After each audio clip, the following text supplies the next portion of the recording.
From Pacifica, this is Democracy Now! Every day there is fear of attacks here, and living has become very dangerous to everyone. It's not safe to live in Afghanistan anymore. Afghanistan marks a national day of mourning after an ambulance suicide attack kills more than 100 people Saturday. The Taliban claim responsibility. Early this morning, another attack in Kabul kills 5. ISIS claims responsibility. We'll get an update from the news director of Tolo News, a 24-hour news channel based in Kabul.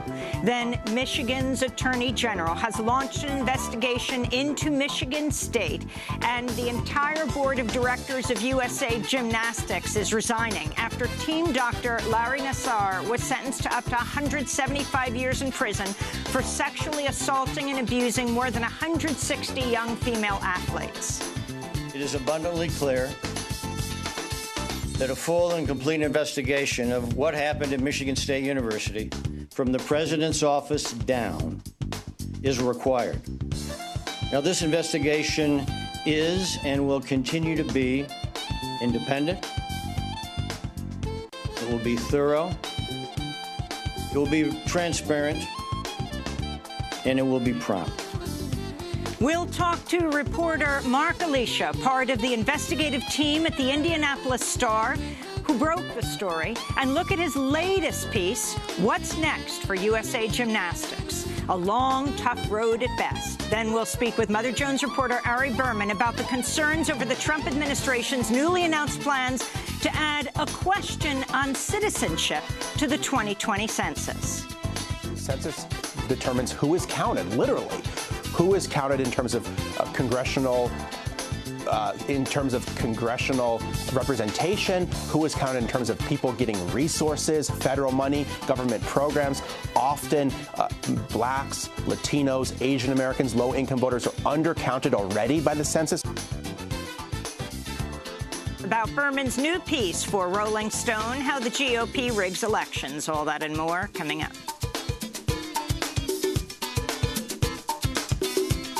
Welcome to Democracy Now!, democracynow.org, the War and Peace Report. I'm Amy Goodman.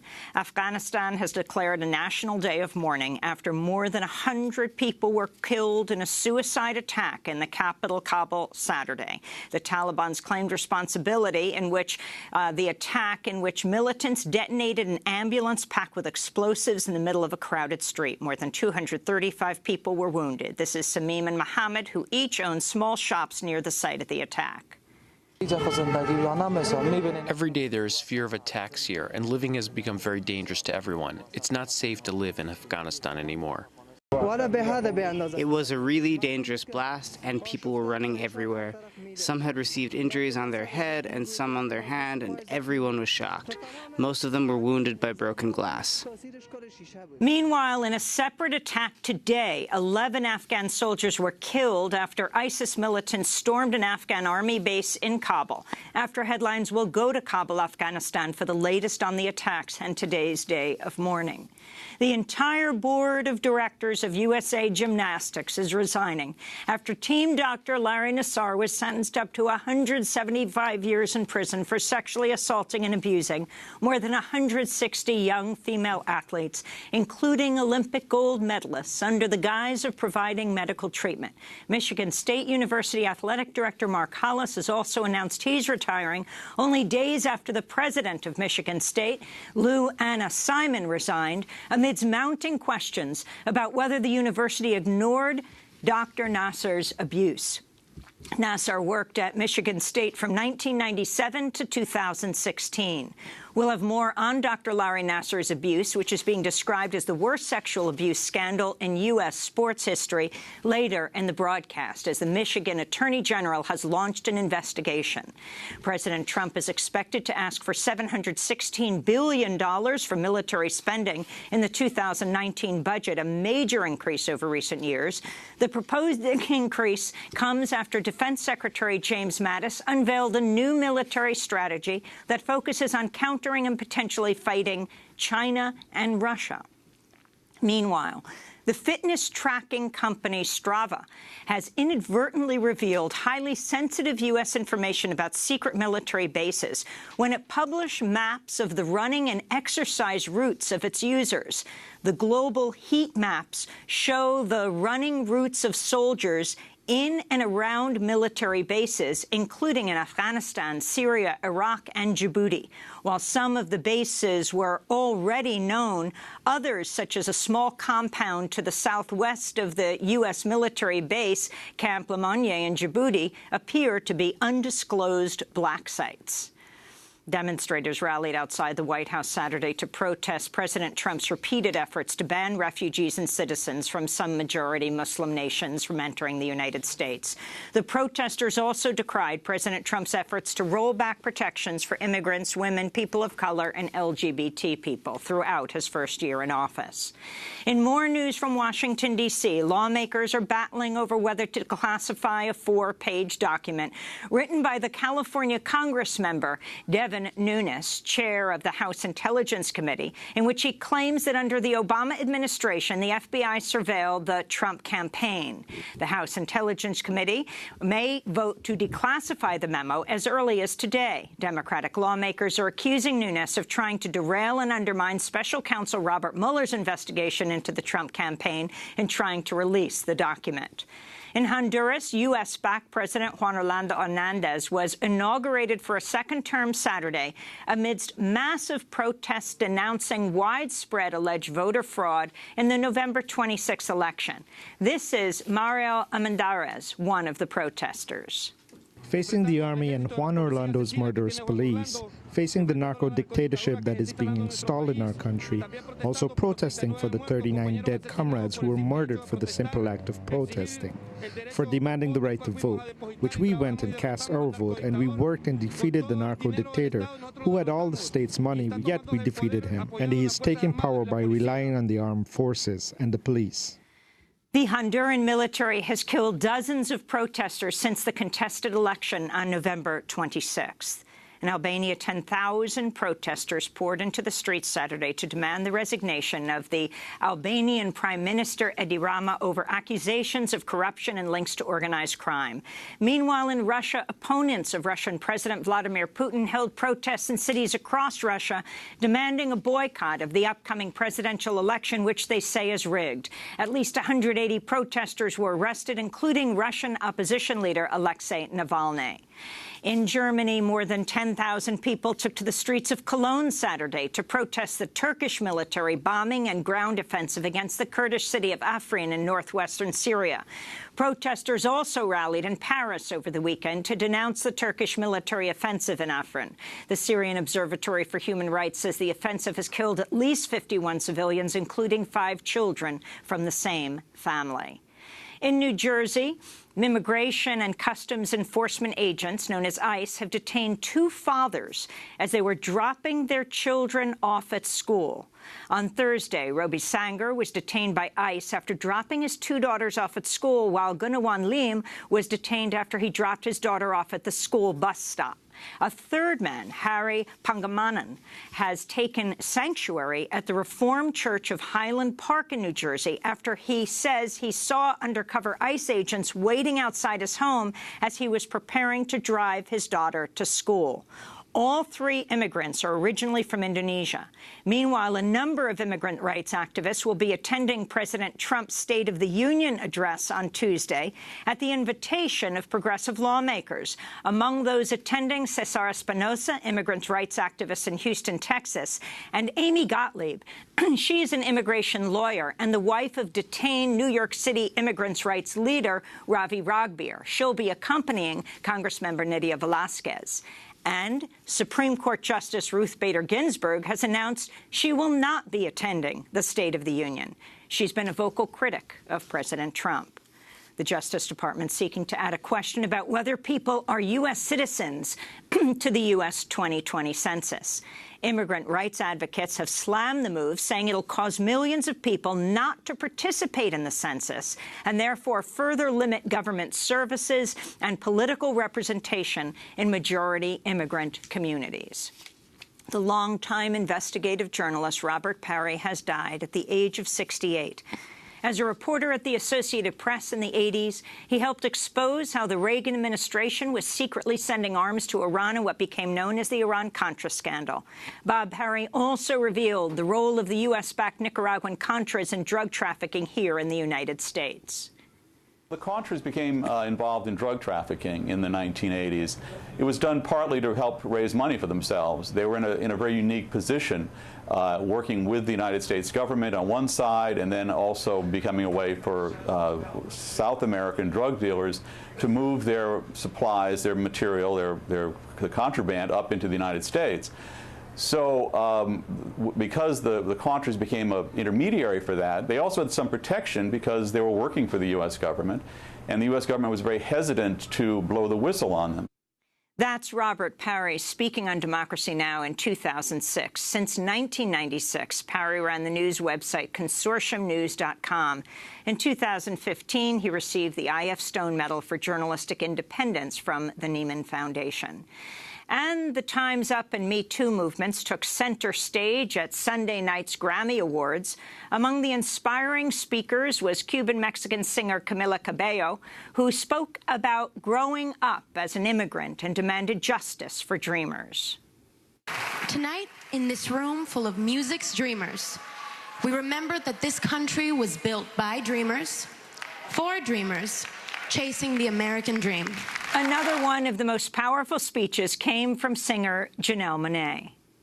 Tonight, I am proud to stand in solidarity as not just an artist, but a young woman with my fellow sisters in this room who make up the music industry. Artists, writers, assistants, publicists, CEOs, producers, engineers, and women from all sectors of the business. We are also daughters, wives, mothers, sisters, and human beings. We come in peace, but we mean business. And to those who would dare try and silence us, we offer you two words: time's up. That's singer Janelle Monáe speaking at Sunday night's Grammy Awards. This is Democracy Now!, democracynow.org, The War and Peace Report. I'm Amy Goodman. And I'm Juan Gonzalez. Welcome to all of our listeners and viewers across the country and around the world. We begin today's show in Afghanistan, where Islamic State militants have carried out an early morning attack on a military academy in the western outskirts of the city of Kabul, killing at least 11 troops and wounding 16. This marks the latest in a wave of deadly attacks this month. Monday was already declared a national day of mourning in Afghanistan after a Taliban attacker drove an ambulance filled with explosives into the heart of the city on Saturday, killing at least 103 people and wounding as many as 235. 1 week earlier, Taliban militants killed 22 people at Kabul's Intercontinental Hotel. Last week, another 6 people were killed in an assault claimed by the Islamic State on the office of aid group Save the Children in the eastern city of Jalalabad. Saturday's attack occurred in the heart of the most secure part of Kabul. This is Samin and Mohammed, who each own small shops near the site of the attack. Every day there is fear of attacks here, and living has become very dangerous to everyone. It's not safe to live in Afghanistan anymore. It was a really dangerous blast, and people were running everywhere. Some had received injuries on their head and some on their hand, and everyone was shocked. Most of them were wounded by broken glass. These latest attacks come as the United States has stepped up its assistance to Afghan security forces and its airstrikes against the Taliban and other militant groups. Taliban spokesperson Zabihullah Mujahid said in a statement Saturday's bombing was a message to President Trump, quote, "The Islamic Emirate has a clear message for Trump and his hand-kissers that if you go ahead with a policy of aggression and speak from the barrel of a gun, don't expect Afghans to grow flowers in response," unquote. The Taliban refer to themselves as the Islamic Emirate. Meanwhile, in a White House statement, President Donald Trump said Saturday's bombing, quote, "renews our resolve and that of our Afghan partners," unquote, to secure the country from militants and terrorists and on the world to take decisive action against the Taliban. Trump also tweeted Saturday, "Taliban targeted innocent Afghans, brave police in Kabul today. Our thoughts and prayers go to the victims and first responders. We will not allow the Taliban to win, he said. For more, we're going directly to the capital of Afghanistan, Kabul, where we're joined by Democracy Now! Video stream by Lutfullah Najafizadeh, the news director of Tolo News, a 24-hour news channel based in Kabul. Welcome back to Democracy Now! Can you talk about what's taken place over the last few days, this massive ambulance suicide attack on Saturday that killed more than 100 people, and then today, in the midst of this day of mourning, another attack, this claim by ISIS, killing 11 people? Amy, the country is going through a lot in the past week, as you said, and you're reporting. This indicates two things. One, there is resistance from the Taliban and those who support the Taliban, Pakistan included, to resist the policy of the U.S. government, President Trump in particular. And second is that in the winter season, when there is less of fighting in the battlefield, you see more high-profile attacks in cities like Kabul and Jalalabad, where the office of the Save the Children was attacked last week. It's a lot of our friends are hurt. Today I woke up to this gunfire on the military academy, which is in the neighborhood I live. And it's unfortunate that we see a rise in casualties and attacks. And to be honest, you really don't know what tomorrow awaits you.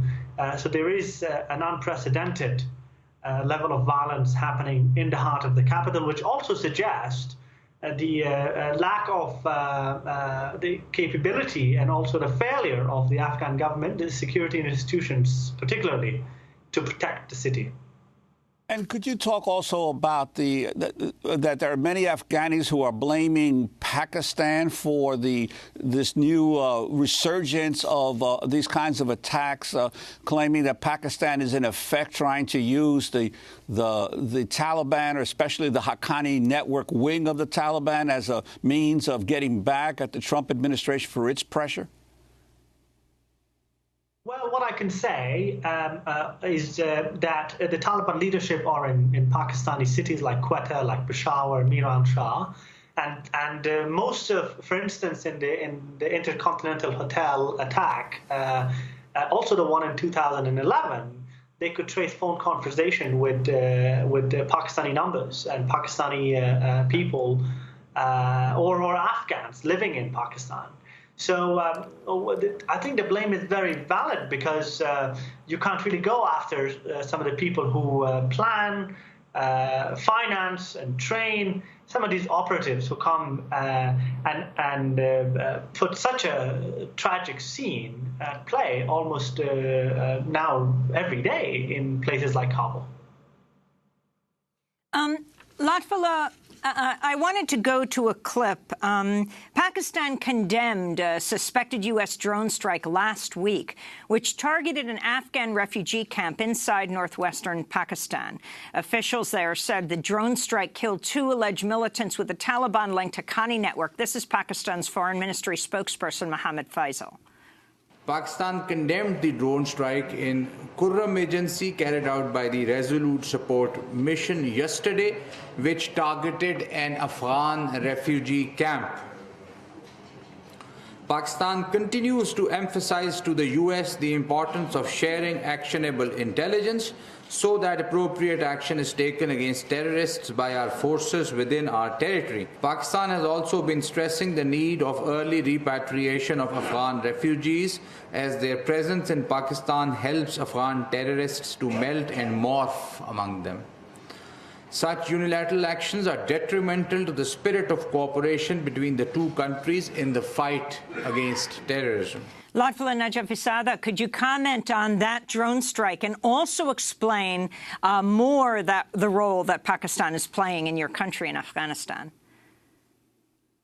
Civilian casualties should be condemned everywhere, including Pakistan. Pakistani people or Afghan refugees should be protected, of course not harmed in such attacks. But in the same time, militants should be targeted, and those who wage war, and Afghan people and also Pakistani people, regardless of where they live, and where they are. I think the argument, what the Afghan government has been saying for years, now the United States government as well, is that the safe havens provided for the Haqqani network, the Taliban and other militant groups across the Afghan border in Pakistan should be stopped, because that, as long as you have safe havens, they can travel to countries in the Gulf, finance their missions, and to be able to continue the war. And at the same time, I think it's important to know that there is a wide consensus now that a political settlement is the ultimate solution to this 16, 17-year-old conflict now.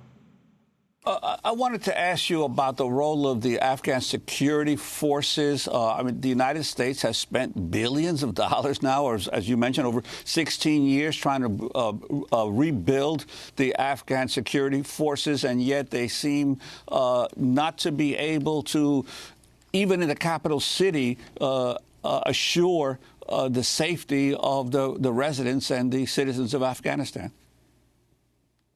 The Afghan forces and police and the intelligence agency, they are paying a very high price. Some days we see reports of more than 20 of them die a day for their country. It would be unfair to underestimate that. The leadership of our security agencies, of course, can be challenged and questioned whether they are competent enough or not. For example, because of bad politics in this country, we haven't had a National Security Council, which is a weekly security meeting, which is the most important security meeting for the government, hasn't happened for the past 2-3 months, simply because they could not agree who to invite and who not to invite in that meeting. And instead of that, ministers of Interior, Intelligence Chief, National Security Advisors, and others whose main job are to focus on security are negotiating politics with political parties. That, unfortunately, has contributed to mismanagement of our forces. But it doesn't mean that what our soldiers and police make sacrifice on a daily basis across the country is not valuable, is not something that we shouldn't appreciate and understand. Lutfullah, can you explain what happened on Saturday, the day of this ambulance suicide attack, an ambulance that was packed with explosives? Where was it? The significance of how it got in and who it killed? The attack was one of the deadliest, of course, so there were 2 ambulances. They got into a hospital nearby, and one of them left for one direction, and the other left for another direction, which was closer to the old Ministry of Interior building, missions like the European Union, Embassy of Sweden, and the Netherlands, the Dutch Embassy, and home to a lot of Afghan MPs and officials. Arriving at a police checkpost, they stopped the ambulance, asking where it was going, because there was no hospital on that direction. And then once they were stopped, in the next to the checkpoint, there were a lot of men waiting for their registration into the police department. And that was when it was exploded. So a lot of people who were died were just next to the blast site, queuing to get into one of the government buildings. And also a lot of bypassers, a lot of people coming to the nearby hospital. So a very crowded area. We still don't know how many people exactly are killed and wounded. I visited one of my friends in that area today, who said that one of his relatives is still missing, and they don't know where he was killed in that attack. His phones are not working. And this is 3 days after the attack, and you still really don't know how many people are really killed. And the number of U.S. troops, over 14,000 U.S. troops, and Trump has promised to send well over 1,000 more. Can you talk about this ongoing war? For the U.S., the longest war in U.S. history. I mean, and we see the toll of this in Afghanistan with Saturday, Taliban claim responsibility. Then seems to be this rivalry between Taliban and ISIS. Today, another attack, ISIS claiming responsibility. But what about the U.S. role? Well, let's not mention if we don't have U.S. troops in the country today and U.S. support, we have no army, we have no police. And that is detrimental to the future of Afghanistan. That's detrimental for the civil society, that's the media, for the government. President Ghani himself has said that without U.S. presence in the country, he won't be able to survive his government in 6 months. That is the dependency of our government and our society to an extent. Maybe not directly, but somehow to the presence of the American forces.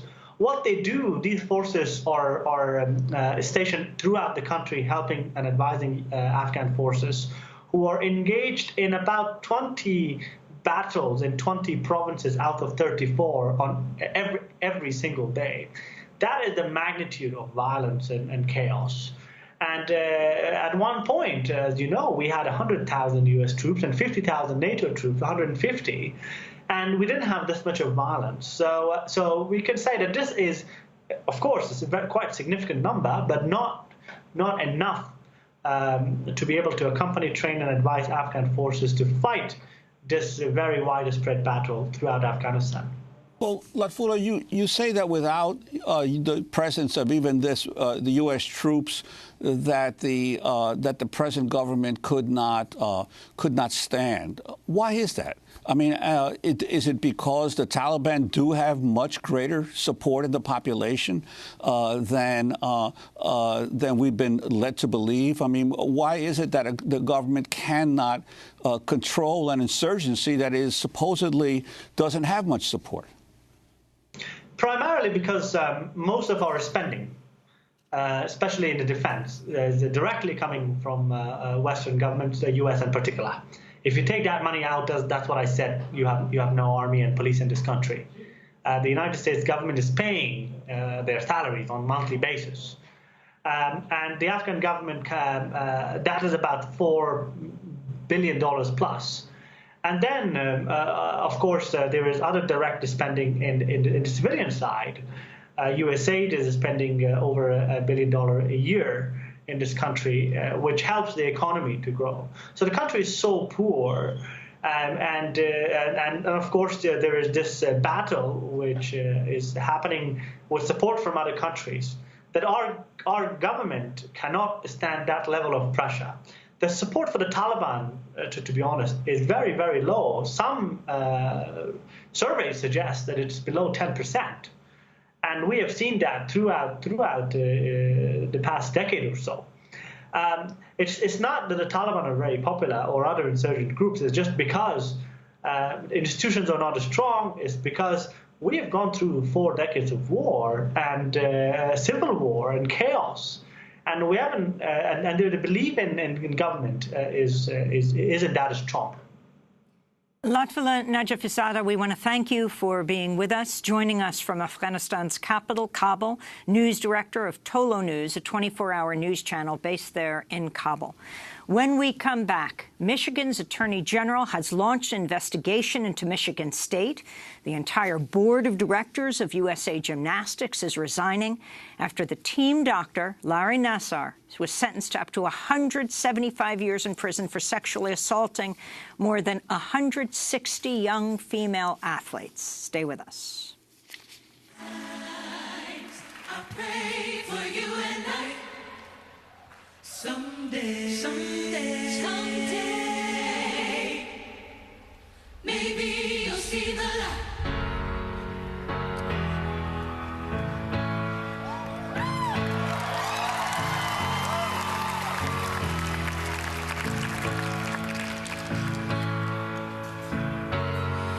Well, you almost had me fooled.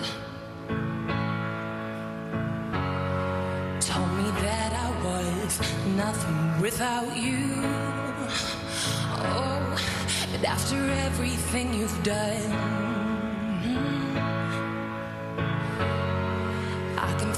for how strong I have become. 'Cause you brought the flames and you put me through hell. I had to learn how to fight for myself, and we both know all the truth I could tell. I'll just say this as I wish you farewell. I hope you're somewhere praying, praying. I hope your soul is changing, changing. I hope you find your peace, falling on your knees, Praying, performed by Kesha at Sunday night's Grammy Awards. She was joined by many singers, including Camila Cabello, Cyndi Lauper, Andra Day. Kesha has sued her music producer, Dr. Luke, over alleged rape. This is Democracy Now! I'm Amy Goodman with Juan Gonzalez. We turn now to the latest developments in the case of longtime USA Gymnastics team Dr. Larry Nassar, who last week was sentenced to up to 175 years in prison for sexually assaulting and abusing more than 160 young female athletes, including Olympic gold medalists, under the guise of providing medical treatment at Michigan State University from 1997 until 2016. The university has faced widespread accusations of failing to investigate the accusations against him. Now the entire board of directors of USA Gymnastics is resigning, and Michigan State University athletic director Mark Hollis has announced he also is retiring only days after the president of Michigan State University, Luana Simon, resigned, and amid mounting questions about whether the university ignored reports of Dr. Nassar's abuse. Meanwhile, Michigan Attorney General Bill Schuette announced he has launched an investigation of Michigan State University, where Nassar was a faculty member and physician at an on-campus clinic. This is Schuette speaking Saturday. That a full and complete investigation of what happened at Michigan State University from the president's office down is required. Now, this investigation is and will continue to be independent. It will be thorough. It will be transparent, and it will be prompt. I don't need advice from the Board of Trustees at MSU about how to conduct an investigation. Frankly, they should be the last ones to be providing advice given their conduct throughout this entire episode. Their conduct throughout this entire episode speaks for itself. This comes after Dr. Nassar was sentenced last week to up to 175 years in prison by Michigan Judge Rosemary Aquilina, following a week of blistering statements in court by 156 of his victims, including Olympic gold medal winning gymnast Allie Raceman, Simone Biles, Jordan Weber, and other female athletes. The women accused Nassar of abuse, including exposing himself in front of them, rubbing his genitals against their bodies, and penetrating their vaginas with his fingers. This is Rachel Denhollander, the first woman to publicly accuse Larry Nassar of sexual abuse, speaking in court. How much is a little girl worth? How much is a young woman worth? Larry is a hardened and determined sexual predator. I know this firsthand. At age 15, when I suffered from chronic back pain, Larry sexually assaulted me repeatedly under the guise of medical treatment for nearly a year. He did this with my own mother in the room, carefully and perfectly obstructing her view so that she would not know what he was doing. His ability to gain my trust and the trust of my parents, his grooming and carefully calculated, brazen sexual assault was the result of deliberate, premeditated, intentional, and methodological patterns of abuse, patterns that were rehearsed long before I walked through Larry's exam room door, and which continued to be perpetrated, I believe, on a daily basis for 16 more years until I filed the police report. Larry is the most dangerous type of abuser, one who is capable of manipulating his victims through coldly calculated grooming methodologies, presenting the most wholesome and caring external persona as a deliberate means to ensure a steady stream of young children to assault. And while Larry is unlikely to live past his federal sentence, he is not the only predator out there. And this sentence will send a message about how seriously abuse will be taken. So I ask, how much is a little girl worth? Larry Nassar pleaded guilty to sexual assault charges. During his sentencing, Judge Aquilina told Dr. Nassar, quote, "I've just signed your death warrant." Nassar has already been sentenced to 60 years in prison after being convicted of child pornography charges in a separate case. Congress also is investigating the matter. A House of Representatives investigation will examine allegations of sexual harassment by officials in other sports, including swimming and taekwondo. Well, for more, we're joined by Mark Alicia, a reporter with the investigative team at the Indianapolis Star that broke the story about Dr. Nassar's sexual abuse of gymnasts. His team also helped expose USA Gymnastics' failure to report allegations of sexual abuse by coaches to authorities. Alicia's most recent piece, What's Next for USA Gymnastics? A Long, Tough Road at Best. Welcome to Democracy Now!, Mark. I think people around the country are just reeling from the story. How is it conceivable that this went on for decades? One doctor at Michigan State, and clearly you show it goes beyond that. What is your assessment of how many mothers and their daughters, families, had leveled complaints against him as he abused so many, believed at least 160 young women? Well, it's going as far back as 1997, I believe it was, gymnasts did go to adults and to report the abuse, and nothing happened. Gymnasts went to police, and nothing happened. Gymnasts went to Michigan State's Title IX office, and nothing happened. Gymnasts went to the gymnastics coach at Michigan State University, and nothing happened. And so the women who said that they didn't think they'd be believed if they came forward anyway were probably right.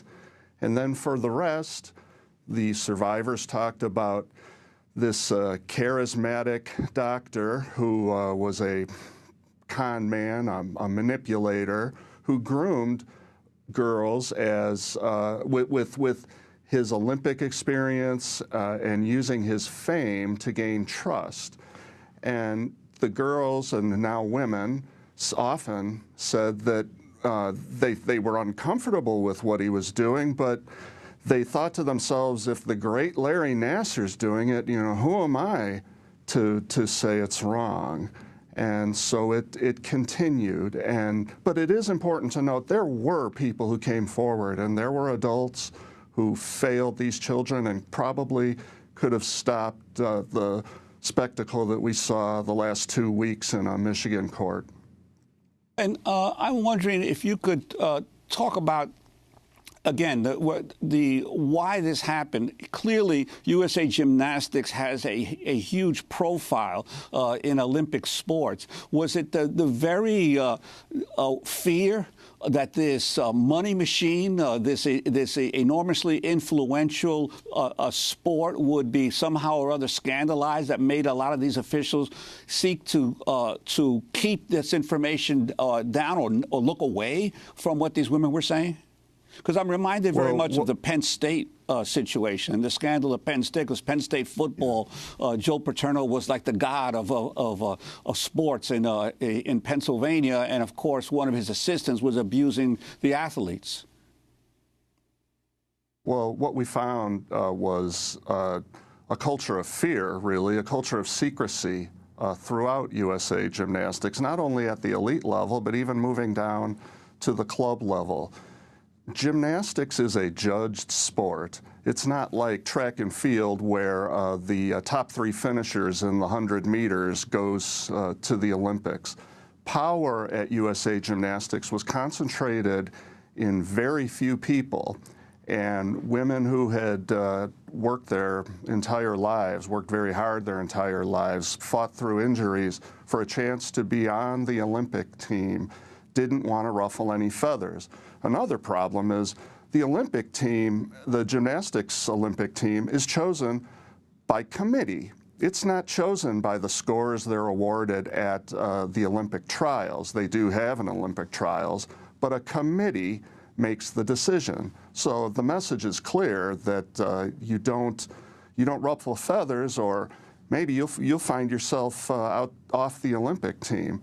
But it goes even further down than that. As a judged sport, maybe somebody doesn't want to ruffle feathers of a judge who might be judging a mid-level gymnastics meet. It's a situation where a lot of these gymnastics club owners, they're small businessmen. They didn't want their clubs associated with child sexual abuse, so coaches were often just fired and told to just go away. And some of them went from club to club to club and continued abusing little girls. Mark, I just wanted to ask you, could you talk about how you came onto this story? Because actually your investigative team, as often happens in investigative projects, was looking at another aspect, more of how coaches were abusing athletes, and then suddenly someone came forward and changed the direction of your investigation? Yes, my colleague Marissa Kwiatkowski received a tip about a court case in a small town in southern Georgia where USA Gymnastics was being sued and accused of negligence by a woman who had been abused by a coach.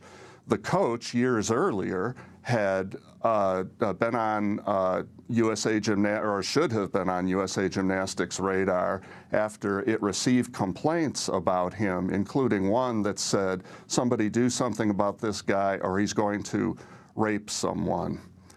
From that court case, there were a lot of documents that we were able to follow to develop the story. We worked probably 6 months on a story with also with my colleague Tim Evans. We published on August 4th, 2016, a story basically saying that USA Gymnastics did not report all complaints of abuse to authorities immediately, which of course is what you should do. That morning, mid-morning, day of publication, we received an email from Rachel Den Hollander, and she said, I don't know if this is going to apply to what you're doing. I was abused by a doctor at USA Gymnastics, not a coach. And she invited us to her home in Louisville. My colleagues and I split up the various tips I happened to get Rachel to follow up on. I went down to Louisville with photographer Robert Scheer, and what we found was pretty much what the world saw when Rachel spoke last week. Stay-home mother of 3, all 5 and under, a lawyer, very well-spoken, very organized and diligent, and we thought very sincere. And so from that, we wrote a story that also included a lawsuit, a civil lawsuit that was filed anonymously in California. The person who filed it later came out as Olympian Jamie Dancher. So after that, we received a lot of criticism from people who supported Nassar, and they let us know it. But there were also a lot of survivors who came forward, maybe 10 or 15 in the first 2 or 3 weeks, and then it just snowballed into the spectacle that we saw last week with the searing testimony of 156 girls. I mean, it was just astounding. I think they were going to have 60, and then the number just snowballed. Perhaps the most well-known of the women to speak out against Larry Nassar, some called him Nassar, others said Nassar, was Olympic gold medalist Ali Raceman. This is part of her testifying in court. I am here to face you, Larry, so you can see I've regained my strength, that I'm no longer a victim, I'm a survivor. Now is the time to acknowledge that the very person who sits here before us now, who perpetrated the worst epidemic of sexual abuse in the history of sports, who is going to be locked up for a long, long time. This monster was also the architect of policies and procedures that are supposed to protect athletes from sexual abuse. Abusers, your time is up. The survivors are here, standing tall, and we are not going anywhere. During her testimony, the Olympic gold medalist Ali Raisman also attacked USA Gymnastics and the U.S. Olympic Committee for allowing the sexual abuse to continue for decades. Started 30 years ago, but that's just the first reported incident we know of.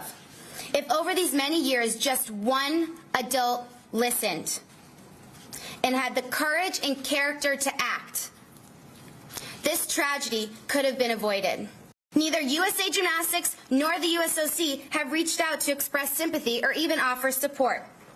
Not even to ask, how did this happen? What do you think we can do to help?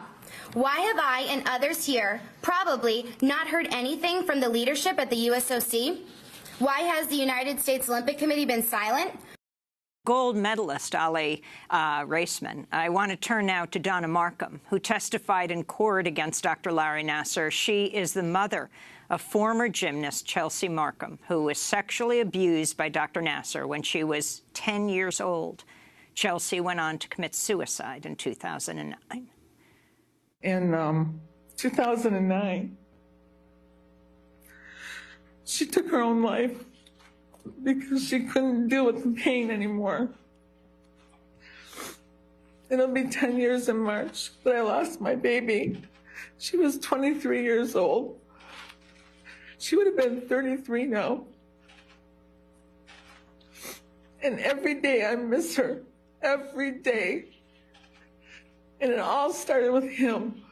It all started with him and just became worse as the years went by until she couldn't deal with it anymore. Donna Markham, the mom of Chelsea Markham, who took her own life after being sexually abused by Nassar years after that.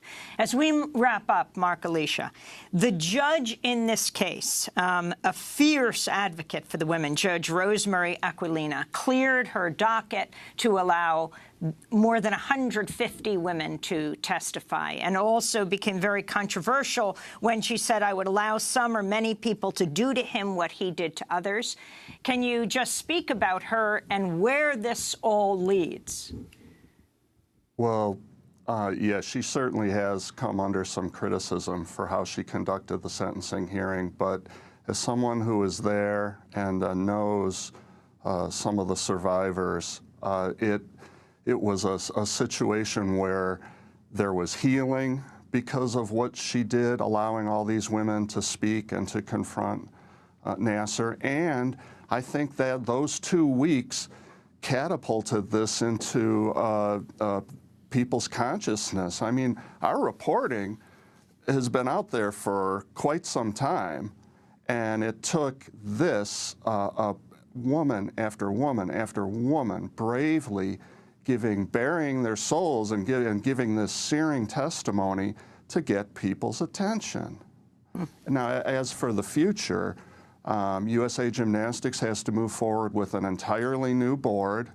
They've lost a lot of their sponsors, and one of the people we spoke to for our story yesterday said that even if they implemented the exact right rules and the right policies as fast as possible, sponsors are still going to sit back and want to look and see how it's going, so that will take a while. And even if they do that, this person said, they better have a good public relations strategy going in to explain to the public why they're investing in USA Gymnastics. Will others be criminally charged for covering up?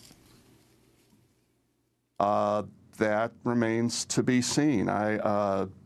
Michigan, as you reported earlier, Michigan's Attorney General is going to be investigating the actions of Michigan State.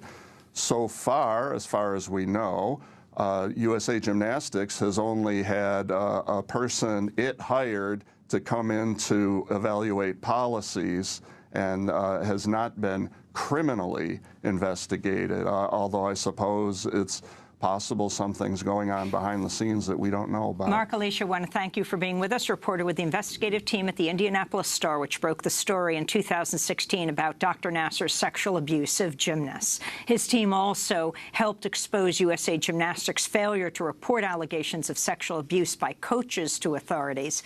And we'll link to your latest piece, What's Next for USA Gymnastics, a long, tough road at best. This is Democracy Now! When we come back, a new question on the 2020 census. Are you a U.S. citizen? Stay with us.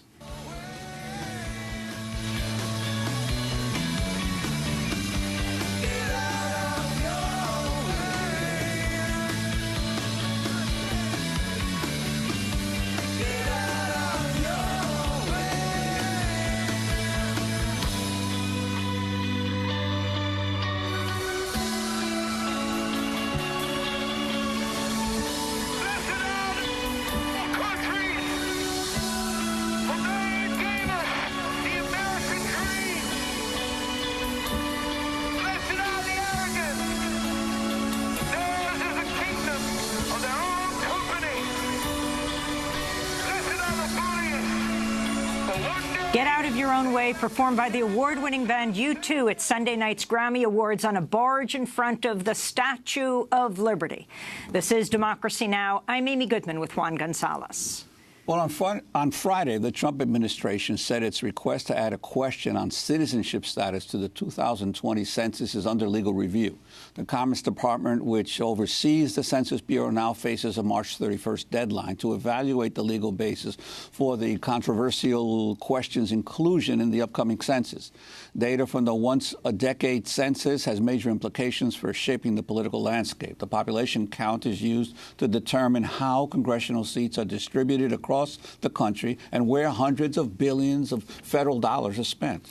Critics warn that including a citizenship question on the census will deter undocumented residents from participating in the questionnaire out of fear the government could use the information against them. For more, we're joined by Ari Berman, senior writer at Mother Jones, reporting fellow at the Nation Institute, author of Give Us the Ballot, The Modern Struggle for Voting Rights in America. His new piece for Rolling Stone, How the GOP Rigs Elections. Ari Berman, welcome back to Democracy Now! Good to see you, Are Amy. you a U.S. citizen?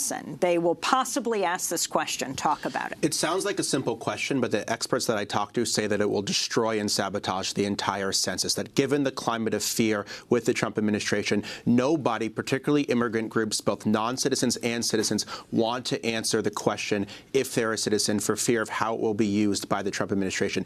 If this question is on the census, it will massively depress responses among immigrant groups. That will lead to fewer seats, fewer resources for areas that have lots of immigrants, particularly Democratic areas, places like New York and California, and it will shift power even more to Republican areas that are whiter and more conservative. So this has very, very, very profound implications for our democracy. And the 2020 census is already facing an extreme number of problems, and this will just make it that much worse.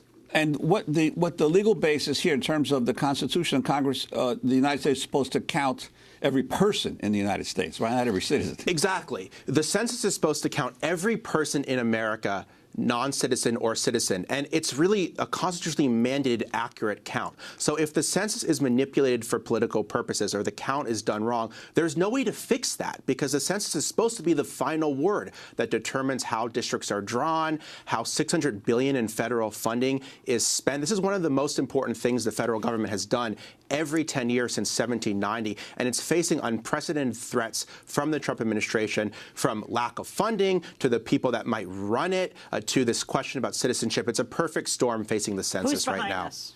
Well, I think if you look at who the request is coming from, it's coming from the Department of Justice run by Jeff Sessions. And they say they need this question to enforce the Voting Rights Act, which is hysterical because the Trump Justice Department has no interest in enforcing the Voting Rights Act and, in fact, is actively trying to subvert the Voting Rights Act. This is a smokescreen to try to depress responses from immigrant communities so that immigrant communities get far less resources than other communities with the census. How do you answer those who say, well, if this is about congressional representation, they shouldn't have it. They are undocumented or they are not U.S. citizens. If it's about federal aid, they shouldn't have it because they're not U.S. citizens. Republicans? Well, first off, the Constitution very clearly says with regards to the census that all persons should be counted. Secondly, there was a Supreme Court case in 2016 called the Evanwell case that came out of Texas, where they dealt with this question. The Supreme Court very clearly said in an 8-0 unanimous opinion that districts should be drawn based on all people, because everyone here deserves representation. Everyone here counts. When someone goes to a hospital, they don't ask you, are you a citizen or not? Everyone deserves to be treated.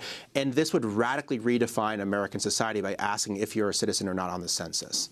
Ari, I want to ask you about another topic you've written a lot about, the issue of gerrymandering, especially in several states. There are several court cases now that have appear to be headed toward a Supreme Court decision on political gerrymandering. Could you talk about the gerrymandering has existed for ever since districts have existed in the United States? What's different about what's been happening in the last few years under Republicans in some of the local states? Well, gerrymandering has existed forever, but it's gotten so much worse in recent years with the maps being so sophisticated in terms of how they're drawn, and Republicans in particular targeting Democrats in such sophisticated ways. So you have a situation in Wisconsin, for example, which is where my new piece in Rolling Stone is set, where in 2012 Democrats won 51% of the vote in Wisconsin, but Republicans picked up 60 of 99 seats in the Wisconsin State Assembly. So you have a situation in America, not just in Wisconsin, but in other states as well, where Republicans are getting a minority of votes, but a majority of seats. And that violates basic norms of American democracy. It violates the whole notion of one person, one vote. We like to think in this country, if you get the most votes, you're the winner. Well, that's not how it works because of gerrymandering right now.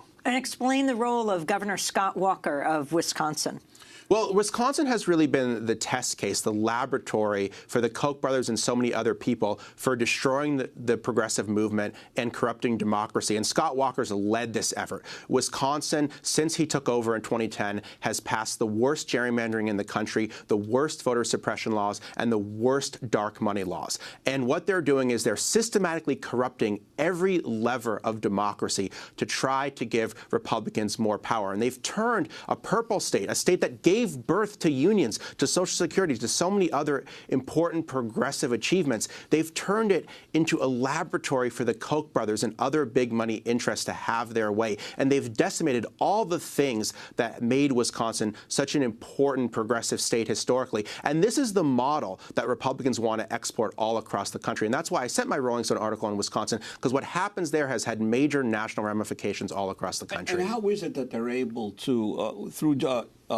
more sophisticated gerrymandering, get such large majorities, even though they have a minority vote? You talk about the cracking and packing and the different methods that they use. Well, I talk about one state Senate district in Wisconsin, which was a 50-50 state Senate district in Racine in southeast Wisconsin. And basically what they did is they drew a district so that a GOP state senator, his house remained in his Democratic neighborhood, but all of his neighbors were drawn out of his districts. I've never even seen something like this before. You go to his house, you go 2 houses down.